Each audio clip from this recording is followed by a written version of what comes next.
Welcome back, adventurers. Welcome back. Thank you so much for joining in with me. I really do appreciate y'all joining me on my little jaunt this morning, because I've headed out bright and early this morning in order to beat the heat. I wanted to get out and record some content for y'all before the sun decided it hated everybody today.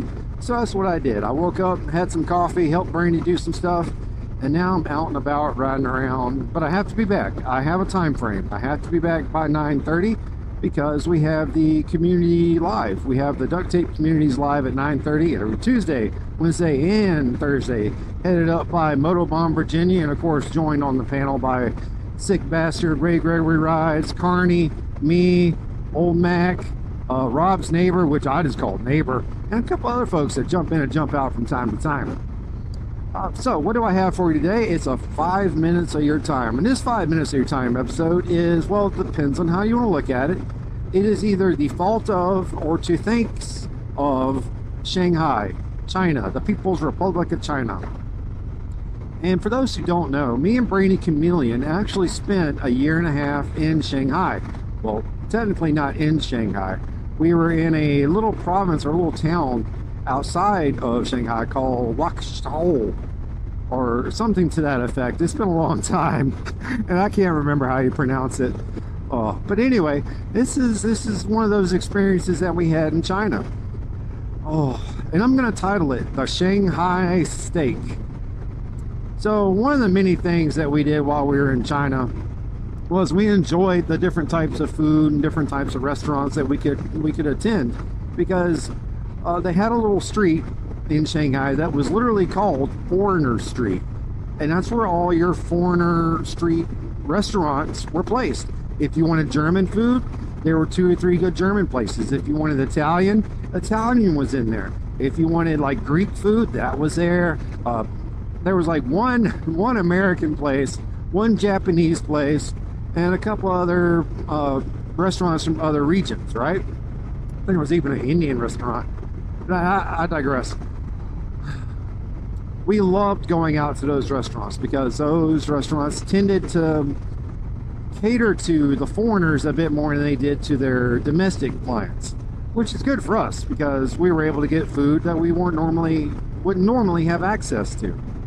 The chicken cordon bleu was amazing.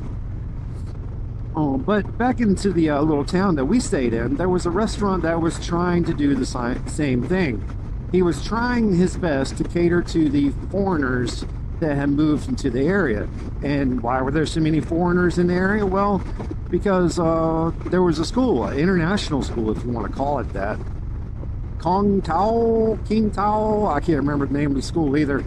But they hired Brainy Chameleon to come and teach in their kindergarten. And also hired me to teach in their kindergarten. Believe it or not, T-Fob was a kindergarten teacher in China.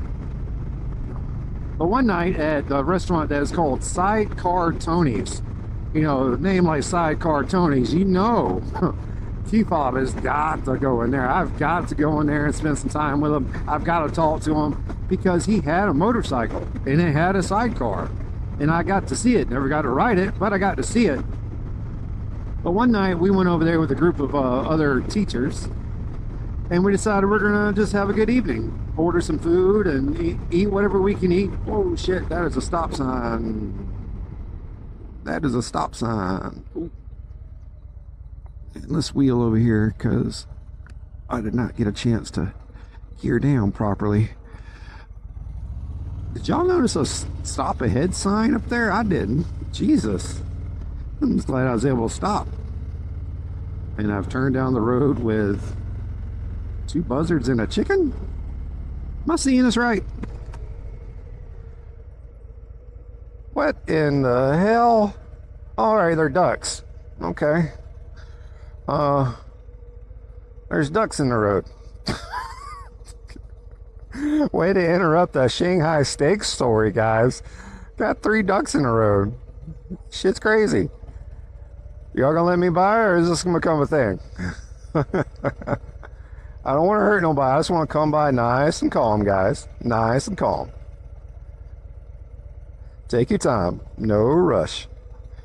3 different types of ducks is hanging out right here. All right, guys, mosey on along. Mosey on along.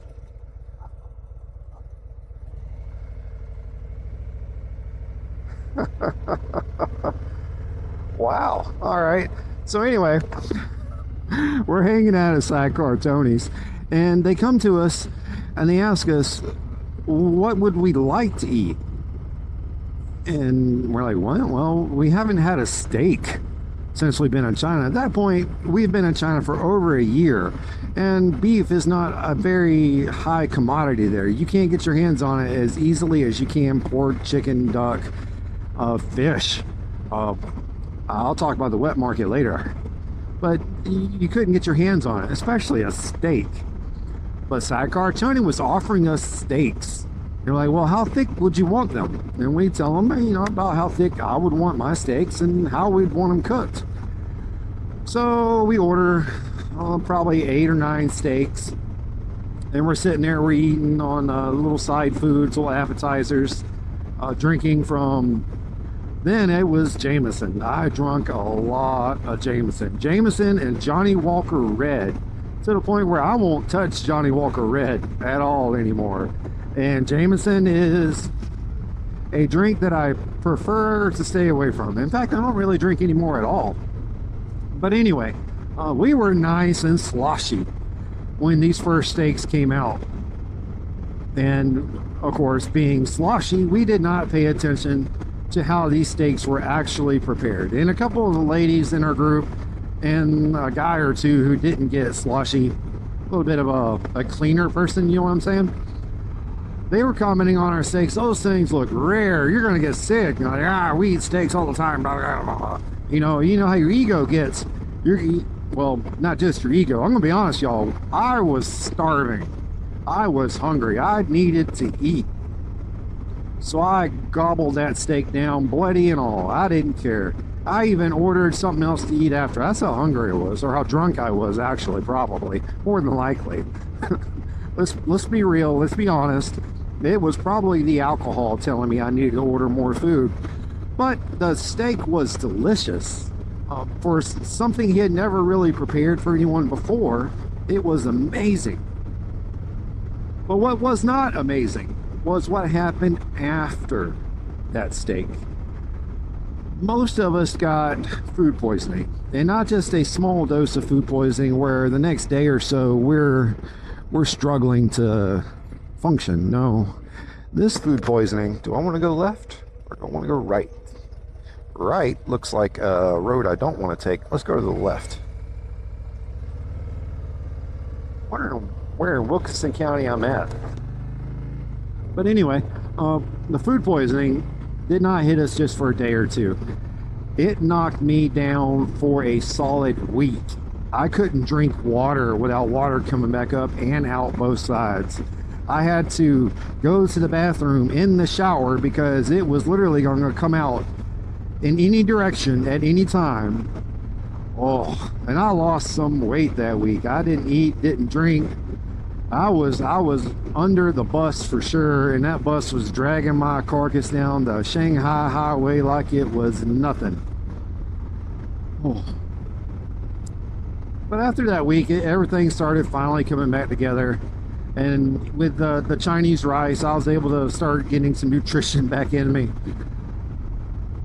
But never again did we go back to Sidecar Tony's. We did not go back to his establishment until it was until after we had left Shanghai that two of the foreign teachers that didn't leave that year with us, they decided to go back to Sidecar Tony's and actually spent some time with them, hung out with them, and actually got to ride with them, apparently. Now, not that they were motorcyclists by any means. I mean, everybody in China, you learn how to ride a scooter, if nothing else. You learn how to ride a moped, if nothing else. Because that's just how you got around in China. You didn't have a car. Now, you could hire a car to come pick you up and take you places. Uber was the thing in China. But that wasn't always convenient, because around 9 o'clock, all the Uber cars and all the taxis and all those folks shut down. They quit running because it was illegal for them to run any later than a certain hour. So they would have to stop driving you across the the area. So you had to learn and had to get a scooter because that's how you got around. That's how you did all your grocery shopping. But that steak in Shanghai taught me a lesson. And it taught me you don't have to trust everything that is prepared for you. It taught me, nope, no stop signs for me. I'm catching this one. It taught me that, you know, just because they said it's cooked doesn't mean it's cooked.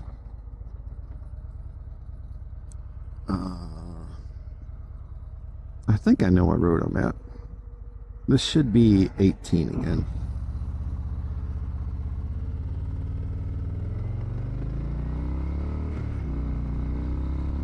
Well, I'm lying to you. It didn't really teach me anything about the steak. Because, yes, I did learn that Chinese, well, not Chinese people, Sidecar Tony was still learning how to prepare steaks. And it taught me that to give him some more time before I try it again, which I've given him several years at this point. But I have not yet returned to Sidecar Tony's for another steak. But that was the roughest time I've ever had food poisoning. I've had food poisoning probably 2 or 3 other times, and it was only a day or two. And of course, the whole ordeal of once you go to China, you don't trust a fart for the first month. That was also a thing. But I don't know, guys. That was when I actually felt like I might die in China, was because of that steak. What kind of food poisoning experiences have y'all had? What's your worst case scenario in a steak that you've either prepared or tried to eat, or have you tried raw oysters and gotten sick off one of those? I don't know. I don't eat raw oysters because I think it's a mental thing. The whole snot backwash, post nasal drip thing. Yeah, because of that. But fried oysters, fried clams, all that stuff's good.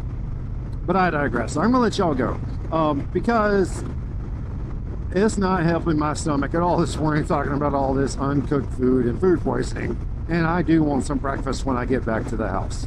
So before I leave you, let me tell you about my friends and family, the ones that bring a great deal of happiness to me, and that's the Forgotten Angels. What the Forgotten Angels do is down in Tampa, Florida, they take the young men and women who have been aged up and out of the foster care system, and they bring them in and try to provide for them all the things that the state-appointed parents and biological parents refuse them. Things like a proper education, basic knowledge, and common sense stuff that we take for granted because you were taught these things either by your grandparents or by your parents or by your aunts or uncles or someone in your family that truly cared for you and truly wanted you to learn things.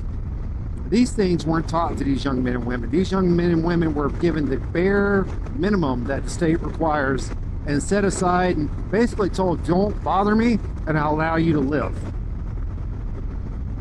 Well, on their 18th birthday, these young men and women get tossed out onto the street, homeless and hopeless. Homeless because they're now homeless. Hopeless because they weren't taught any better. They take these young men and women and they fill these gaps. They give them a shot at finding their future, finding a way to be productive members of society, finding a way to find their happiness, to create their own happiness, to live in their own happiness. And happiness is key. And teaching those young men and women how to be happy, how to find happiness, that's a God's job, y'all. And they are working it every day, year after year. And they need our help. They need our support because recent government actions have cut some of the budgets, cut a lot of the budgets going to these young men and women to help them in these situations. So reach out to David and Cindy at Forgotten Angels. See what you can do to help them out. Or come down and see us in October 23rd to the 26th of 2025, in case you catch it in the year 26 or after. Come hang out with us at the camp out. Come spend the day with us. Come make some memories. Come share some memories. Come share in the happiness, y'all. And that being said, Awesome Southern Rescue, for those canine lovers who need a dog, Want to adopt a dog or want to foster a dog, reach out to Possum Southern Rescue. Every Saturday at the PetSmart in Warner Robins, they have doggy adoptions. And there's always plenty of dogs, y'all. Always plenty of dogs looking for that forever home, that forever happiness. That being said, I am cutting y'all off, and I'm going to continue on my ride, make a few turns, and make my way back to the house. All right, adventurers.